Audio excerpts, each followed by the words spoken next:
तो लीजिए, प्रस्तुत है कार्यक्रम आमने सामने।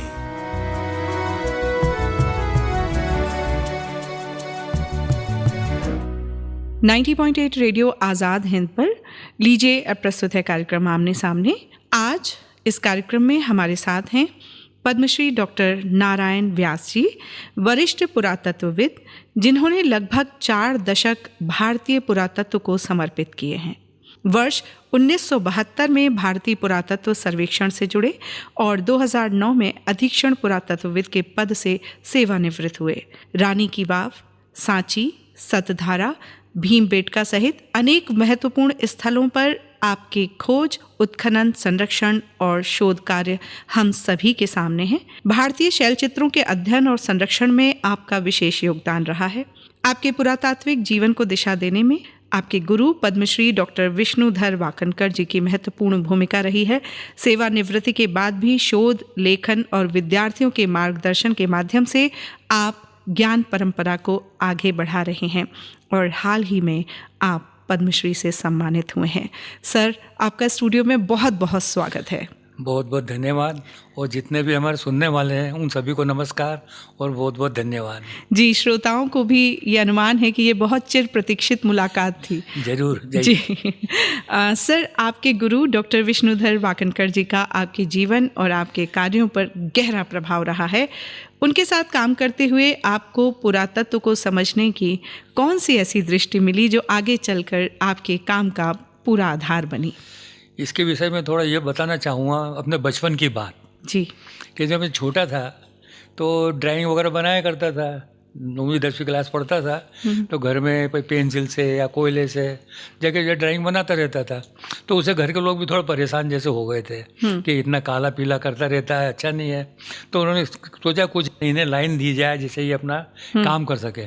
सौभाग्य से क्या, मेरे जो पिताजी हैं स्वतंत्रता संग्राम सेनानी उज्जैन में, उनके मित्र थे डॉक्टर वाकनकर जी। एक बार वो आर्य समाज में उन्होंने उनका व्याख्यान रखा वाकनकर जी का वैदिक सभ्यता पे, और मुझे भी साथ में ले गए पिताजी। जब समाप्त हुआ जब कार्यक्रम, तो वाकनकर जी से मिलाया और कहा ये मेरा पुत्र है नारायण, और इसको ड्राइंग का बड़ा शौक है, बनाता रहता है किताबों में, पता नहीं क्या क्या करता रहता है, लेकिन हम चाहते हैं इसको एक लाइन मिल जाए। जी। तो वाकनकर साहब बड़े प्रसन्न होने का, नहीं मेरा यहाँ भारतीय कला भवन उज्जैन में चलता है, आप इन्हें वहाँ भेज दीजिए। अगले दिन मेरे पिताजी और बड़े भाई साहब मुझे वहाँ ले गए और उनके कला भवन में भर्ती कर दिया। उसी दिन से जो मुझे जो मार्ग मिला, गुरु का मार्गदर्शन, वो आज तक मेरे पहले प्रत्यक्ष में था, आज अप्रत्यक्ष में भी है। तो मैं फाइन आर्ट सीखा करता था। ये 9वीं 10वीं 11वीं जो भी क्लास पढ़ता रहा, उसके साथ साथ में ड्राइंग की कोई परीक्षाएं थी, डिप्लोमा थे, इंटरमीडिएट ग्रेड ड्राइंग परीक्षाएं थी, वो पास करता रहा। परंतु जब उनके यहाँ घर पे देखता था कि वो कई मूर्तियाँ पड़ी हुई है, कई सिक्के रखे हैं, मिट्टी के बर्तन रखे हुए हैं, तो मुझे उत्सुकता हुई कि ये क्या चीज़ें हैं। मैं देखा करता था उनके सामने। तो वाकनकर जी ने देखा कि मेरे को इसमें ज़्यादा इंटरेस्ट है, तो पूछा ऐसी क्या बात है। मैंने सर ये ऐसा है कि ऐसी चीज़ें देखते हैं, बड़ी दुर्लभ दिखती है। तो बोले क्या करोगे तुम? मैंने क्या, मैं भी इतिहास पढ़ना चाहूँगा। तो उन्हें ठीक है। तब तक मैंने BA पास कर लिया, उनके सामने किया था। फिर उन्होंने कहा कि तुम MA पुरातत्व में कर लो। वो वहाँ विक्रम यूनिवर्सिटी में एक क्लास लेने जाया करते थे, वो उत्खनन असिस्टेंट थे वहाँ पर एक्सकेवेशन के। तो उनके साथ में रह के कुछ सीखने लगा, MA कर लिया पुरातत्व में। फिर उन्होंने मुझे कहा अब तुम पुरातत्व का डिप्लोमा कर लो। तो दिल्ली से डिप्लोमा भी कर लिया। और उसी समय क्या हुआ कि वाकनकर साहब को काम करना था भीमबेटका में। मैं भीमबेटका की खोज उनकी की हुई है 23 मार्च 1957 को। ये लगातार जाते रहे वहाँ। फिर उनका ये मानना था कि इतनी बड़ी साइट है, ज़रूर आदि मानव की सभ्यताएँ और अन्य अवशेष मिल सकते हैं। तो जनवरी 1972 में उन्होंने वहाँ उत्खनन प्रारंभ किया। उन्होंने अपनी टीम बनाई। तो टीम में मेरे को सबसे पहले मेरे को लिया पुरातत्व के, क्योंकि मैंने डिप्लोमा आर्कियोलॉजी किया, MA आर्कियोलॉजी किया, कुछ लोग और भी आए थे। जनवरी 1972 से ला के कई दिनों तक मैं उनके साथ भीमबेटका में काम करता रहा, उत्खनन भी करता रहा, उनके साथ सीखता भी रहा। वो कैसे रॉक पेंटिंग बनाए जाते थे, आदि मानव के पत्थर कैसे बनाए जाते थे, उनकी मैं ट्रेनिंग लेने लगा। तो उस कारण मुझे उन्होंने परफेक्ट कर दिया कि नारायण तुम जाओ, कहीं भी हार नहीं होगी तुम्हारी, खूब काम करो। इस प्रकार मेरी वहाँ भारतीय पुरातत्व सर्वेक्षण में सर्विस भी लग गई और लगातार फिर काम करने लगा और वाकनकर साहब से मिलता रहा। तो उन्होंने मेरे काम को बड़ी प्रशंसा की और उन्होंने मैं ये कहा कि तुम सब काम करो, शैल चित्रों पर विशेष रूप से काम काम किया करूँ जिसमें बहुत लोग कम काम किया करते हैं। तो मैंने वही किया, सेल चित्रों पर काम करना शुरू किया और जो आज तक मेरा काम उस पर चला आ रहा है। नई नई खोज होती है, करती है, लेकिन सब ये मेरे को वाकण साहब का प्रभाव रहा कि मैं उनके मार्गदर्शन में इतना काम कर सका। आपने जिक्र किया कि वाकणकर साहब के कारण ही पहली बार आप भीमबेटका से परिचित हुए। आपने उन शैल चित्रों को बहुत करीब से देखा है, उनका अध्ययन किया है, लेकिन एक आम आदमी, एक आम श्रोता शैल चित्रों के माध्यम से उस समय के मनुष्य के जीवन और उसकी सोच के बारे में क्या समझ सकता है आपके माध्यम से? शैल चित्रों के विषय में थोड़ा ये बताऊंगा कि सबसे पहले जो भारत में खोज हुई है जी, शैल चित्रों की 1880 में हुई है। वाराणसी के पास में यानी उत्तर प्रदेश में कुछ ऐसा स्थान है जो वहाँ पहले खोज हुई है, लेकिन धीरे धीरे उतना काम हुआ नहीं। लेकिन आज़ादी के पहले कुछ काम हुआ, आज़ादी के बाद वाकणकर साहब ने काम हुआ। तो क्या है कि आज हम लोगों के जो विंध्य क्षेत्र है, ये विंध्याचल पर्वतमाला जो संसार में सबसे सुंदर और अच्छी, सुदृढ़ और अच्छी क्वालिटी के इसमें पत्थर है, ऐसी पर्वतमाला है, इस प्रकार की कहीं नहीं मिलती है। वो प्राकृतिक रूप से यहाँ आदि मानव के रहने के लिए शैलाश्रय भी थे, आदि मानव रहा करता था और यहाँ खाने पीने का, शिकार का बड़ी सुविधाएं थी। तो शिकार किया करता था और रहता करता। और उनको जब अभिव्यक्ति होती थी, धीरे धीरे कुछ समझ में आई तो अभिव्यक्ति को अपने व्यक्त कैसे करें। कोई लैंग्वेज नहीं थी, कोई स्क्रिप्ट नहीं थी, केवल एक चित्र के माध्यम से लोग समझा करते थे। तो उस समय उन्होंने शिकार करना कैसे शिकार किया करते थे, डांस कैसे किया करते थे, जानवर कौन कौन से होते थे, उनके चित्र वहाँ देखे और बनाना शुरू किया। जैसे गायों का जानवर का झुंड जा रहा है तो उन्होंने बनाना शुरू किया।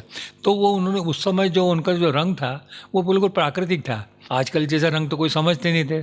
तो वहाँ जो मिनरल कलर आसपास मिलते थे, जैसे गेरू है तो गेरू विंध्याचल पर्वतमालाओं में बहुत मिलता है। जो मुरम होती है, मुरम के साथ वो भी उसका एक फॉर्म होता है गेरू का, वो मिलने लगा। खड़िया मिट्टी मिलने लगी और बहुत से मिनरल कलर मिलने लगे। तो वो आदि मानव के लिए ये बड़े अच्छे रंग लगे और उसको पानी मिला के वो कलर बनाया करता था। तो प्रारंभ में कुछ मुरम का पाउडर बना के बनाए थे, उसके बाद गेरू के बनाए, कुछ हरे रंग के मिनरल्स आते थे, यहाँ ज़मीन पर पत्थर निकलते थे, कच्चा हरा होता था, उसके हरे रंग के बनाए, कुछ पीले रंग के बनाए। इस प्रकार के अलग अलग रंगों के बनाए। लेकिन उससे हमें तत्कालीन स्थिति की जानकारी मिलती है कि हजारों साल पहले यहाँ जानवर कौन कौन से होते थे। जैसे यहाँ गेंडा भी होता था, 2 सींग वाला गेंडा, सिंगल सींग वाला गेंडा, हाथी है, भैंसा है, शेर है, और यहाँ पर तेंदुआ भी मिलता है, बाघ मिलते हैं, इनके सबको चित्र मिलते हैं। और विशेषता ये है कि यहाँ चीतों के भी चित्र मिलते हैं। 1952-53 के पश्चात चीते तो लुप्त हो चुके थे यहाँ, लेकिन उनके चित्र यहाँ थे। तो कई लोगों ने खोज की, मैंने उनको बताया कि रायसेन क्षेत्र में चीता बहुत होता था क्योंकि उनके शैल चित्र यहाँ मिलते। तो इस प्रकार लोगों को हम जानकारी भी देते हैं, वहाँ गाँव में कैंप भी लगाते हैं, वर्कशॉप भी करते हैं कॉलेजों में, स्कूलों में जाके, और उनको शैल चित्रों के बारे में स्थानीय लोगों को और दूसरों लोगों को हम समझाया करते हैं कि शैल चित्र क्या होते हैं, एक मन की भावना होती है। एक और चीज़ बताना चाहता हूँ कि हमारी जो कलाएँ हैं 2 प्रकार की होती है, एक रॉयल आर्ट यानी राज की कला और दूसरी फोक आर्ट, लोक कला।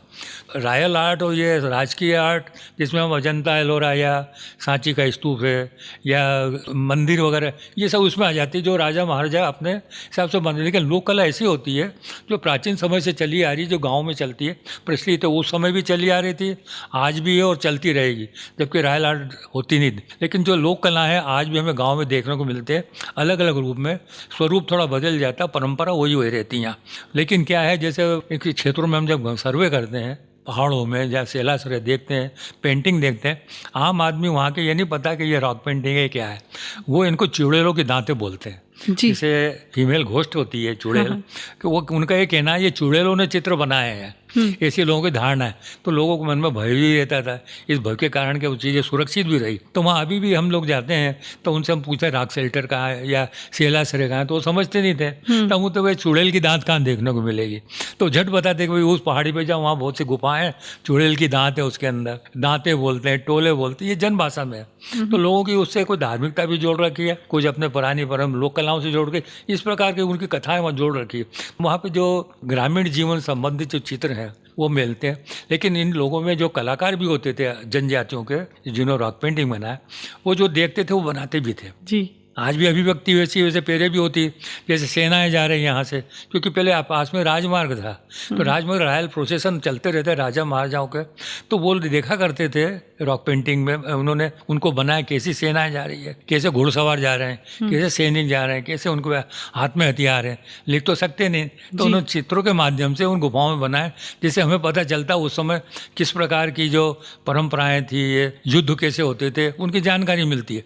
आज हमें देखने को खुदाई में अस्त्र शस्त्र मिलते जरूर है, लेकिन किस प्रकार प्रयोग करते थे वो हमें शैल चित्रों में देखने को, सभी और देखने को मिलते हैं। तो ये सबसे बड़ी उपलब्धि ये है कि उस समय की जनजीवन, किस प्रकार क्रियाकलाप होते हैं, वो हमें उसमें सब देखने को चीज़ें मिलती है। आपकी बातें सुनते सुनते मैं बहुत मंत्रमुग्ध हो गई हूँ और एक चीज़ सोच रही हूँ कि ईश्वर का कितना बड़ा योगदान होता है कि पहले आपने फाइन आर्ट आपका मार्ग था, फिर उसके बाद आप पुरातत्व में आए और शैल चित्रों पर आपका इतना काम है।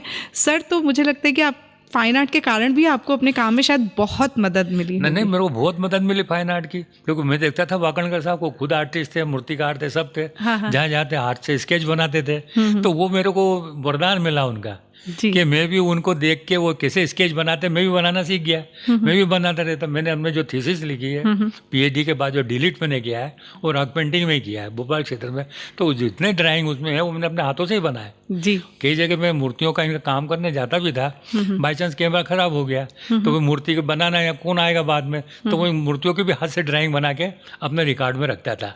ये सब मेरे को फाइन आर्ट से ये फ़ायदा मेरे को बहुत फ़ायदा मिला। जी जी जी। शैल चित्रों के माध्यम से मानव सभ्यता की प्रारंभिक अभिव्यक्ति आपने बताया उसको, तो इन चित्रों का ऐतिहासिक महत्व सर आप कैसे देखते हैं? हम कैसे जानें कि उस समय के आदमी क्या करते थे? शैल चित्रों के अलावा पुरातत्व में ऐसे कौन कौन से माध्यम हैं जिनसे हम जान सकते हैं? हमको शैल चित्रों से ऐतिहासिक बहुत बड़ा महत्व है इसका कि हमें उस समय काल के बारे में जानकारी मिलती है कि आदि मानव के समय में वो लोग 10,000 15,000 साल पहले किस चित्र बनाते थे, वो किस प्रकार हुआ।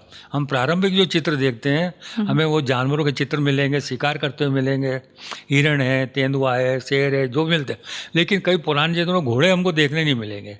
जब मनुष्य का विकास हुआ, इतिहास काल में आया, जब लिखना पढ़ना जान गया, सब घोड़े हमारे यहाँ होने लगे, तो घोड़ों के चित्र मिलने लगे, तो हमें लगा कि इतिहास का युग प्रारंभ हो चुका है। क्योंकि एक हमको डेटा लाइन हो जाती है कि उसकी एक सीमा बनती है कि उस सीमाओं से पहले जो चित्र बने वो हमारे आदि मानव की प्रारंभिक सोच के हैं, शिकार के हैं, नृत्य के हैं, जानवरों के हैं। लेकिन थोड़ी जो बाद में जब बातें विकसित हुए, जब कलाकारों ने जब चीज़ें देखी कि ये सेनाएं जा रही, युद्ध हो रहा है, तो वो बनाने को मौका उनको मिला।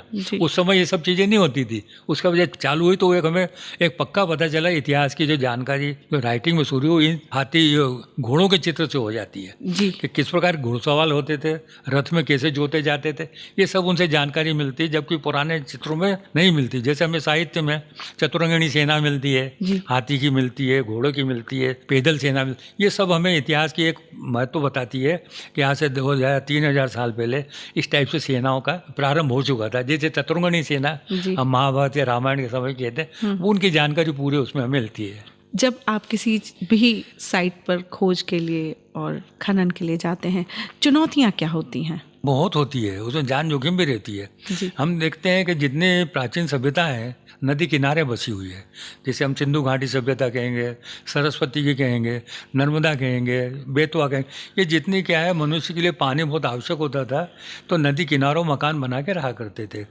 अब ये देखना पड़ता है हमें कि नदी किनारे कौन सी जगह बसावट हुई है, तो हमें वो नदी के किनारों का सर्वे करना पड़ता है। गाँव वालों से पूछना पड़ता है कि यहाँ ऐसा कोई स्थान है जहाँ लोग रहा करते थे, तो गांव वाले बोलते हैं हाँ फलाने जाइए, वहाँ बेचिराग गांव है, जहाँ कहने के पहले कभी जमाने में लोग रहते थे, अब नहीं है, केवल उनके अवशेष हैं जी। उस आधार पर उन जगह देखने जाते थे, और हम वहाँ जब सर्वे करते हैं नदी किनारों पे टीले देखते हैं, तो हमें पुराने सिक्के हैं, पुराने मिट्टी के बर्तन हैं, या उस समय जो चलने वाली चीज़ें, प्रचलन में जो चीज़ें हैं वो हमें देखने को मिलती है वहाँ। तो इससे पता चलता है कि यहाँ है। उसके अलावा जोखिम भी बहुत होती है कि जैसे हम जंगल में सर्वे करने जाते हैं, बहुत से होते हैं पहाड़ी एरिया, क्योंकि भोपाल क्षेत्र ऐसा है, विंध्याचल का पर्वतमाला है, ये टीले माउंट तो मिलते ही हैं जहाँ सभ्यता, लेकिन जो आदि जीवन की सभ्यता है वो जानने के लिए पहाड़ों में घूमना पड़ता है, गुफाओं में जाना पड़ता है। तो उस समय ये खतरा होता है जानवरों का रहता है। जानवरों से तो हम बच सकते हैं, लेकिन मधुमक्खियों से बचना बहुत मुश्किल है जी। वो इतनी भयानक होती है, इतने कहना चाहिए कि हम उसको कल्पना भी नहीं कर सकते कि एक बार की जो घटना घटी हमारे साथ कठोतिया गाँव में भोपाल के पास, आर्कोलॉजिस्ट की टीम गई हुई थी, 3 बाहर के थे, मैं एक यहाँ का था बताने वाला, तो किसी ने मधुमक्खी के छत्ते को छेड़ दिया। वो छेड़ने से क्या वो बिखर गई एकदम, जैसे क्रुद्ध हो जाती है ना अटैक करने के लिए, तो वो ऐसे झपटी हम लोगों पर, तो हमने वो 3 लोग बाहर के थे, उनको तो जैसे तैसे बचाया, लेकिन जो मक्खियाँ जो थी बहुत सारी मेरे ऊपर चिपट गई आके। उससे आप कल्पना कर सकते हैं एक मक्खी काटने से कितना असर होता है, और 60-70 मक्खी यदि किसी काटेगी तो क्या असर होगा जी। तो मेरे को काटती गई वो, तो मैंने कुछ उनका विरोध नहीं किया, मैंने काटने दो, यदि ज़्यादा विरोध करता हूँ तो वो जान भी जा सकती है उसके अंदर, इतना खतरा उसमें हो जाता है। ये मैंने अपने जैकेट ओढ़ी, वो धीरे धीरे पहाड़ी से उतरा, जितने में देखा मेरे हाथ चलने की हालत नहीं है, और मैं वहीं बैठ गया। मक्खियाँ भी मेरे को काटते काटते आखिर थक के चली गई, इतना काटा। और फिर बाद में मेरी बेटी को फ़ोन लगाया मैंने, डॉक्टर थी, बाई चांस लग गया जंगल से, वो एम्बुलेंस से लेके आई और मुझे वहीं गांव में ट्रीटमेंट किया। ट्रीटमेंट क्या किया कि सबसे पहले सारे शरीर के डंक निकाले, करीब 70-80 डंक जैसे जो निकले हैं कि उसमें ब्लड आने लगा, खून आने लगा। इतने तीखे डंक होते हैं मधुमक्खियों के, तो ऐसा लगता है जैसे कोई मैं युद्ध से आ रहा हूँ, इतनी गोले शरीर, पूरे शरीर से खून निकल रहा है जगह जगह से। 24 घंटे आईसीयू में भी रहा मैं, लेकिन इतनी खतरनाक घटना होती, क्योंकि वो मधुमक्खियाँ को यदि हम ज़्यादा छेड़ते हैं, यदि पानी में भी हम जाएंगे डूबेंगे तो ऊपर भनभनाएगी, वो छोड़ेगी नहीं। लेकिन उनका विरोध हमने नहीं किया, इसलिए उन्हें जितना काटा फिर हम बच के आए। तो एक बार हमारे 20 फीट 30 फीट के सामने शेर आ गया, टाइगर, लेकिन क्या कर सकते हैं, अब होते जंगल के जानवर इतना किसी को कुछ अटैक नहीं करते, वो भी अपने चले गए, हम भी। पर क्या है, मन में खतरा तो रहता है ना कि क्या हो सकता है आगे भविष्य के अंदर। तो इतनी खतरनाक चीज़ों में हमें जूझना पड़ता है, पानी के लिए, खाने के लिए। एक यहीं हमारे बाड़ी बरेली के पास चौकीगढ़ का किला है, वो हमने मैप में देखा, पूरा रिकॉर्ड में कोई किला है, तो हमने चलो देख ले जाके। तो हम वहाँ बाड़ी गए, सुबह सवेरे रहे वहाँ, रात में रहे। सुबह हम पैदल गए जंगल में, करीब 5-6 किलोमीटर पहाड़ पे हमें चढ़ना पड़ा। और जब देखा कि वहाँ पे एक बहुत बड़ा किला है, घूमे फिरे। अब इतना चढ़ने के बाद तो स्वाभाविक पसीना आएगा, प्यास लगेगी, ठंड के दिन थे, पसीने हो गए हम। अब क्या करें, प्यास लगी, बुरा हाल पानी के लिए। तो वही पास में देखा कुछ पानी, एक गड्ढे में थोड़ा सा भरा था, 1 फीट के गड्ढे में, जिसमें 1-2 लीटर पानी होगा। जब पानी हमने पीने के लिए देखा तो उसमें देखा कीड़े हैं उसमें जी, और इतने कीड़े हैं कि हम वो जितना पानी उतने आधे तो कीड़े हैं उसके अंदर जी। पर हमने यही सोचा कि अब पानी तो ये है तो यही पीना पड़ेगा। हाँ। तो हमने हमारे गिलास ली और रुमाल लिया और हाथ से पानी उस रुमाल में डाला, तो पानी तो नीचे आ गया, कीड़े ऊपर रह गए जी। तो इतने कीड़े हैं कि देखने से हम वॉमिटिंग होने, लेकिन क्या करें, वो पानी हमने कीड़ों वाला पिया। हाँ। हमने क्या हाथ में संतूर से देखा जाएगा बाद में, तो इस पर कृपा से कुछ नहीं हुआ, लेकिन हमें प्यास बुझ गई। लेकिन ये इतना जानवरों के बीच में, इसमें कीड़ों के आपने देखे पानी में, मधुमक्खी इसमें बीच में रह के काम करते हैं, लेकिन जब हमें सफलता मिलती है तो हम चीज़ भूल जाते हैं। हमें यही याद रहती है कि हम सफल हुए काम में, कठिनाइयाँ तो आती है और आती रहेंगी, उसको सोचना नहीं है। हमें काम किया, अपने लिए नहीं किया, सबके लिए किया, लोगों को जानकारी मिले जी। ये हम लोग एक लाइफ में है जी। इतनी खोज आपने की है, उतनी ही कहानियाँ आपके पास हैं, क्योंकि अभी जब से मैं बात कर रही हूँ तो आपके पास बहुत कहानियाँ हैं।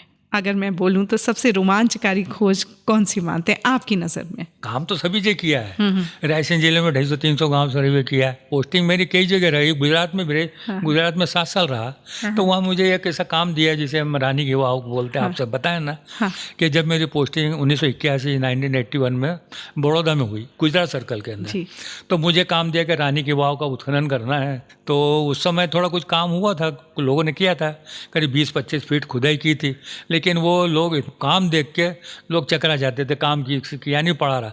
मेरे को काम वो दिया तो मैंने ठीक है मैं करूँगा। बहुत रिस्क उठाई काम के अंदर, तो मैंने ये भी रिस्क सही। तो हम वहाँ काम जब शुरू किया, वो बावड़ी करीब उसकी देखना चाहिए लंबी करीब लगभग 150 फीट है और चौड़ाई 50-60 फीट करीब है। और जब हमने खुदाई, इसी पानी का जो लेवल था वो 120 फीट पे था। तो हमने देखिए सरफेस से ला के 120 फीट जब पानी आता है, आप अनुमान कर लीजिए कितनी गहरी बावड़ी रही होगी। और 7 मंजिला बावड़ी जी। बावड़ी यानी स्टेप वेल, वहाँ वाव बोलते हैं इसको, बावड़ी को हम लोग बावड़ी बोलते हैं। ऐसे अलग अलग सब नाम प्रचलित है।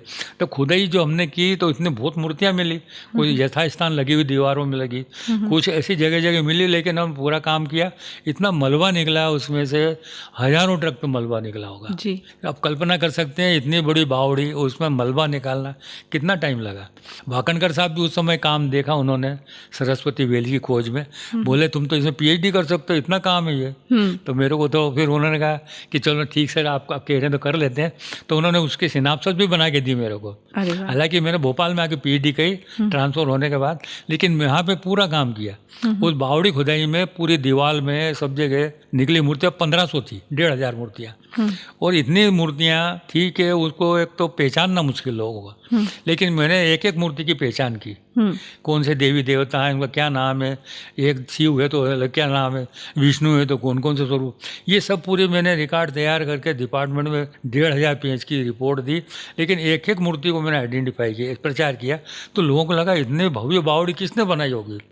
तो रानी की वाह बोलते हैं, तो लोगों को ये नहीं समझ में आया रानी कौन थी जी। उस समय जो बनी थी, ये 1050 में बनी थी। और ऐसा कहते हैं भीमदेव सोलंकी के समय बनी हुई है, जो गुजरात के शासक थे, जिसमें महमूद गजनी का हमला हुआ था। तो हमने जब खोद के देखा रानी की वाव, तो एक नीचे हमें मूर्ति मिली रानी की।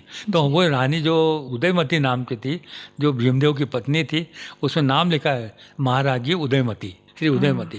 तो हमें कंफर्म हो गया ये उदयमती जो है राजा भीमदेव की पत्नी है। उन्होंने उनके पति की स्मृति में ये बावड़ी बनवाई। और बाई चांस उसमें नीचे जो मूर्तियों की लाइन थी सबसे नीचे, उसमें वो राजा की मूर्ति भी मिली। तो हम आइडेंटिफाई किया ये राजा की ही मूर्ति है। तो इस प्रकार एक एक मूर्ति आइडेंटिफाई, लेकिन उसमें रिस्क इतनी थी कि वो मूर्तियों की दीवार से हम नीचे देखेंगे तो चक्कर आते थे। थोड़ी सी 1.5-2 फुट जगह थी, वहाँ बैठ के हम काम करते थे। इसके फोल्डिंग हमने बांधी थी। एक बार बैठने में इसके फोल्डिंग टूट गई तो हम 80 फीट नीचे गिरते बचे, लेकिन वो बच गए हम। और उसके बाद जब नीचे देखते चक्कर आते, कई बार चक्कर आ जाते तो हम तो साइड में लेट जाते थे, देखते नहीं थे, क्योंकि उसमें क्या कब गिर जाए हम कह नहीं सकते। और इतनी गहरी बावड़ी, अब कल्पना कर सकते हैं कभी कोई देखने जाता है वो बावड़ी को तो आश्चर्य करता है इतनी बड़ी बावड़ी कहाँ से निकली। अब देखिए इतनी हमने मेहनत की।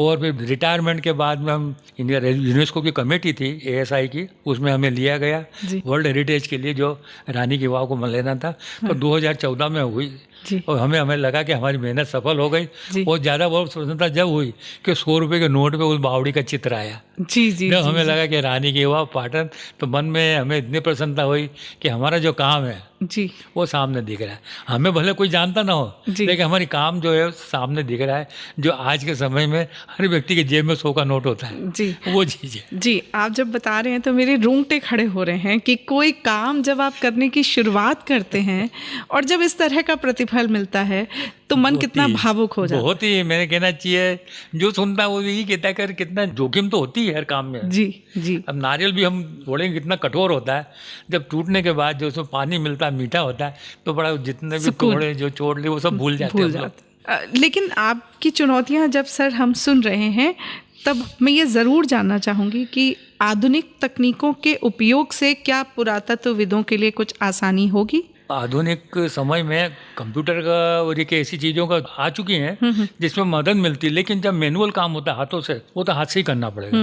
जिसमें पुरातत्व उत्खनन जब करते हैं, मेजरमेंट लेना करना, तो ये सब आजकल मशीनों से हो जाता है, लेकिन जो उत्खनन हम जो करेंगे वो हमें हाथ से अपने हाथों से ही करना पड़ेगा। एक एक चीज़ को देखनी पड़ेगी, आइडेंटिफाई करने उससे मशीनें काम नहीं आएगी। यदि हमें कोई फ़ोटो लेना हो, ऊंचाई पर ढूंढना हो, तो ड्रोन कैमरे से फ़ोटो ले सकते हैं। उस समय तो ये कैमरे होते थे, हैंडल करते थे, स्टैंड लगाते, फ़ोटो करते। आज वो सुविधा बहुत है, कंप्यूटर की सुविधा है कि हमसे पूरे टाइपिंग वगैरह कर लेते हैं, लेकिन जब मैनुअल काम हो तो मैनुअली करना पड़ेगा। हमें गांव में जाना है, सब जगह जाना, ठीक है गाड़ी मिल गई चले गए, नहीं तो पैदल ही जाना पड़ेगा। तो अधिकतर हम लोगों ने जो पैदल जो काम किया है उस समय में, वो आज के समय में लोग कर नहीं पाते हैं, क्योंकि आजकल इतने आधुनिक साधन हुए, उनका प्रयोग करना चाहिए। हम भी यदि उस समय होते तो हम भी प्रयोग करते। उस समय न कंप्यूटर था, न कोई मोबाइल था, न कुछ नहीं था, ये सब चीज़ें था। उसके बाद भी हम करते थे, एक मन में संतुष्टि थी। आज विकासवाद है, विकास हुआ है, ठीक है, और ये पुरातत्व में ये सब चीज़ें काम आती ही है। ये सब खोज में, इनकी जांच करने में, जैसे कार्बन डेटिंग वगैरह कि इसे करते तो ये आधुनिक संसाधन ही इसी में काम आते हैं। तो उसमें मैनुअल भी जो काम होता है और मशीनों से भी, आधुनिक यंत्रों से भी, दोनों से ही काम होता है इसमें। आपने अपनी बातों में कहा, और हम सभी जानते हैं कि मानव सभ्यताएं नदी के किनारे किनारे ही विकसित हुई हैं। नर्मदा घाटी की सभ्यता को लेकर और पुरातत्व खोजों को लेकर आप क्या प्रकाश डालना चाहेंगे? हमारी जो नर्मदा घाटी सभ्यता है, कि ना हमें संसार की, देश की बहुत प्राचीन सभ्यता है। जी। जितनी पुरानी सिंधु घाटी की सभ्यता है, हम जो लोग देखते हैं कहना चाहिए उनसे ही पुरानी है। क्योंकि सिंधु घाटी सभ्यताओं में नगरी सभ्यता थी, उस समय तत्कालीन जीवन की जानकारी मिलती। लेकिन नर्मदा घाटी के अंदर आदि मानव से ला के वर्तमान तक की सभ्यताएं लगातार हमें क्रमबद्ध मूर्ति में ये मिलती है। आदि मानव के पत्थर के हथियार भी मिलते हैं, उनका विकास हुआ ताम्र युग में, उनकी भी चीज़ें मिलती है। जैसे भीमबेटका क्षेत्र या वो नर्मदा का क्षेत्र में या होशंगाबाद ले लीजिए, कर लीजिए, आदि मानव पत्थर के हथियार बहुत चीज़ें मिलेंगे। वहीं अब महेश्वर नावडा टोली जाए महेश्वर में तो वह ताम्र युग की सभ्यता भी देखने को मिलेगी, भोपाल के आसपास भी मिलेगी। फिर इतिहास युग की सभ्यताएँ वो भी इनके किनारों नदी पे, यानी कहना चाहिए हर युग की सभ्यताएँ नदी घाटी, विशेषकर नर्मदा घाटी में हर जगह हमें देखने को मिलेगी। हम चाहे महेश्वर जाएँ, चाहे ओंकारेश्वर जाएँ, कहीं भी हम जाएँ नदी किनारे तो हमें सभ्यताओं के दर्शन होते हैं। मंदिरों के रूप में होते हैं, पुरानी टीलों के रूप में होते हैं, पाषाण युगीन संस्कृति के रूप में, ऐसे सब अवशेष दोनों तरफ से। उसके अलावा जो नर्मदा घाटी जो विशेष रूप से जो निमाड़ का एरिया है, जो होलकर स्टेट, इन्होंने जनता के लिए बहुत काम करवाए और धर्मशालाएँ बनवाई नदी किनारे, लोगों के लिए बहुत सुविधाएँ करवाई। ये भी एक उसके अंदर होलकर राज्य के समय का बहुत महत्वपूर्ण एक योगदान उसमें रहा है। उसी पीरियड में हम देखें जबलपुर महाकौशल क्षेत्र में जहाँ ये नर्मदा नदी थी, वहाँ पर भी इतनी सभ्यता मिली। जैसे कलचुरी शासक बड़े प्रसिद्ध थे, कलचुरी शासकों के नीचे नर्मदा देवी माना जाता था। तो उस समय की सभ्यता बड़ी प्रचुर माद मूर्तिकला में हम जब देखते हैं तो हमें कलचुरी कालीन जो नर्मदा घाटी में जो मिलती कला वो सबसे सर्वश्रेष्ठ है। इतनी सुंदर प्रतिमाएं हमें कहीं देखने को नहीं मिलती जितना जबलपुर क्षेत्र में जो कलचुरी शासकों ने बनाई है। इतनी सारी बातें हमने आपसे की, चलते चलते एक आखिरी सवाल सर आपसे हम ज़रूर करना चाहेंगे कि आपने अपना पूरा जीवन इतिहास और विरासतों को खोजने, समझने और संरक्षित करने में लगाया है।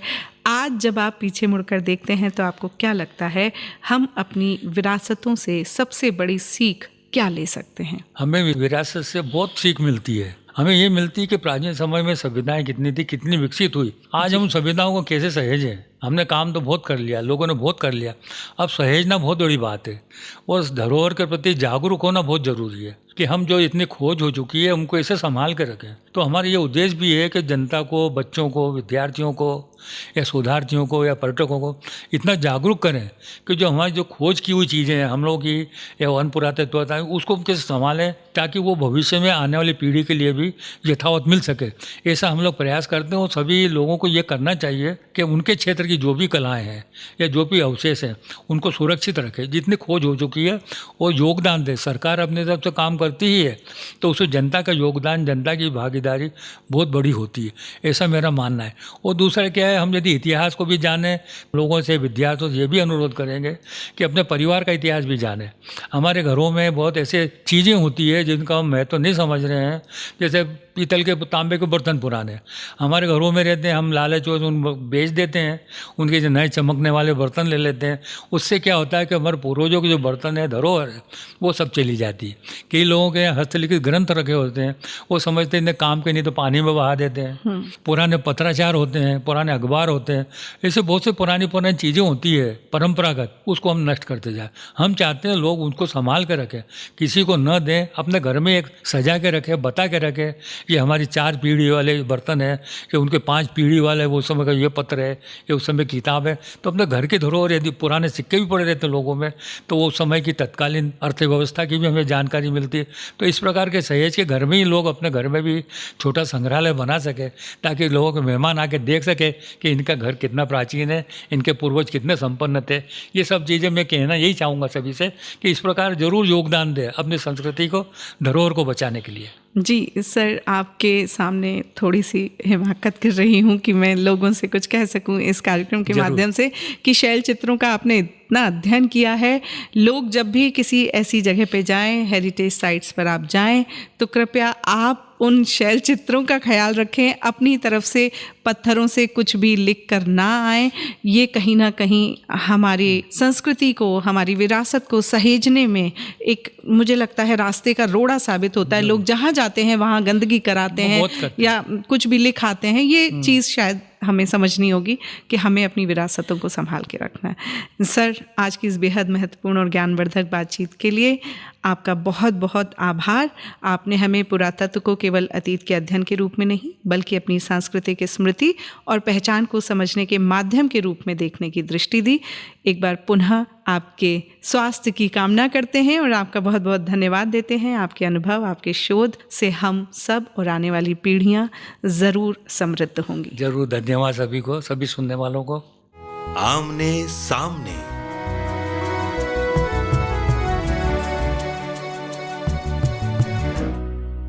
अभी आप सुन रहे थे कार्यक्रम आमने सामने। इस कार्यक्रम में आज आपने सुना पद्मश्री डॉक्टर नारायण व्यास जी के साथ ये खास मुलाकात। इस कार्यक्रम के लिए मार्गदर्शन संतोष कुमार वर्मा, परिकल्पना अदिति गौड़, ध्वनि संपादन अमित कुंदानी, समन्वय सहयोग सतीश बाथम और आपके साथ ही मैं मनीषा चतुर्वेदी। सुनते रहिए रेडियो आज़ाद हिंद 90.8, देश का चैनल, देश के लिए।